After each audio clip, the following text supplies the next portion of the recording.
নওগাঁর মান্দায় মাধ্যমিক ও সমমান পর্যায়ে শিক্ষার্থীদের অংশগ্রহণে উৎসবমুখর পরিবেশে অনুষ্ঠিত হয়েছে প্রতিভার খোঁজে 2025 পরীক্ষা। শনিবার সকাল 10টায় মান্দা থানা আদর্শ বালিকা বিদ্যালয় ও কলেজ মাঠে বাংলাদেশ শিক্ষক সমিতি ও বাংলাদেশ মাদ্রাসা শিক্ষক সমিতি মান্দা উপজেলা শাখার আয়োজনে এ মেধা যাচাই পরীক্ষা আয়োজন করা হয়।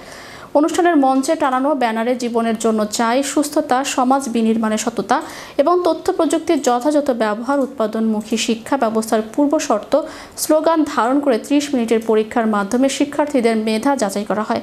উক্ত অনুষ্ঠানে মঠগাড়ি উচ্চ বিদ্যালয়ের প্রধান শিক্ষক সদেরুল ইসলামের সভাপতিত্বে প্রধান অতিথি হিসেবে উপস্থিত থেকে বক্তব্য দেন আসন্ন ত্রয়োদশ জাতীয় সংসদ নির্বাচনে বিএনপির মনোনীত এমপি পদপ্রার্থী ও সাবেক উপজেলা চেয়ারম্যান ডাক্তার ইকরামুল বারী টিপু।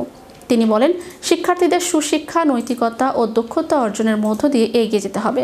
ভবিষ্যৎ সমাজ নির্মাণে তরুণ প্রজন্মই হবে মুখ্য শক্তি। এ সময় বিশেষ অতিথি হিসেবে উপস্থিত ছিলেন মান্দা উপজেলা বিএনপির সিনিয়র সহসভাপতি মোখলেসুর রহমান মোকে।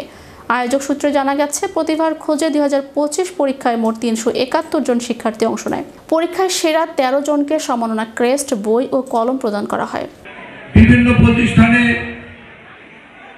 ছাত্র শিক্ষক রয়েছে, অনেক প্রতিষ্ঠানে বেশি আছে, অনেক প্রতিষ্ঠানে কম আছে। মাদ্রাসা অত্যন্ত কম। জানি না এটার কারণটা বা কি, এটার কারণের উৎসটা কোথায়। পড়ালেখার ক্ষেত্রে ভাই অনেক মূল্যবান কথাবার্তা বলেছেন।